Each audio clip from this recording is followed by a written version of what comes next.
ประเทศเรื่องแปลกประหลาดฝนตกน้ำหนาวฝนตกเดือน11ถูกไหมเดือน12ลาวเนาะฝนตกเดือน12ลาวเบิ่งเหนียวทุกคนมันเป็นอะไรเดี๋ยวนี้โอ้ยบุกไหมทุกคนเอ้ยเบิ่งเอา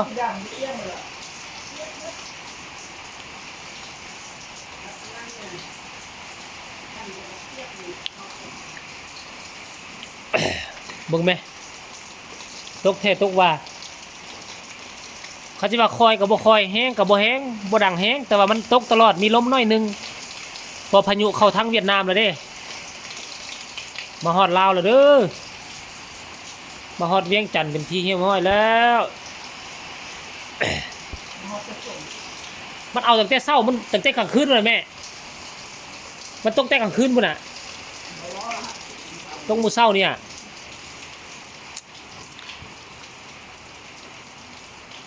เบิ่งทุกคนลงไหมเบิ่งหมาน้อยเขาเปียกหมดเลยเต้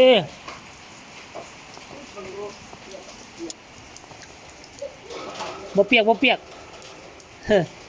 มันอยู่แจ่พี่เองแม่ทุกคนหมาน้อยเขาโอ้ยตอนนั้นเราพากันไปเก็บฟืนเอาไว้ในเฮือนกับเปียกคือเก่าแล้วมึงมากับไปรอดลิ้นใส่มาเปียกอดรอด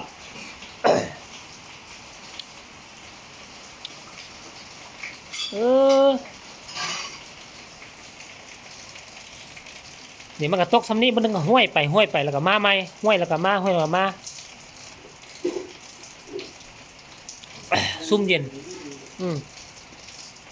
อันพวกที่เฮ็ดส่วนพักเลยสบายแล้วพวกที่ส่วนพักนี่ฝนตกก็สิก็บ่ต้องตื่นไปโฮด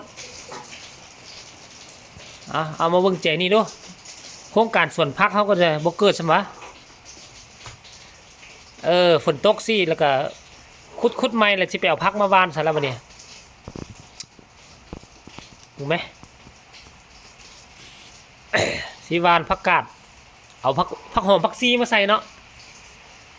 ผักซี1ผักหอมป้อม1ใส่ตีนรถนี่อันนาน2นานนี่ก็ใส่ผักกาดเด้อทุกคนเด้อถูกไหมทุกคนถูกไหมเอาคลิปนี้ก็เอาไว้สำนี้แหละเด้ออีหยังก็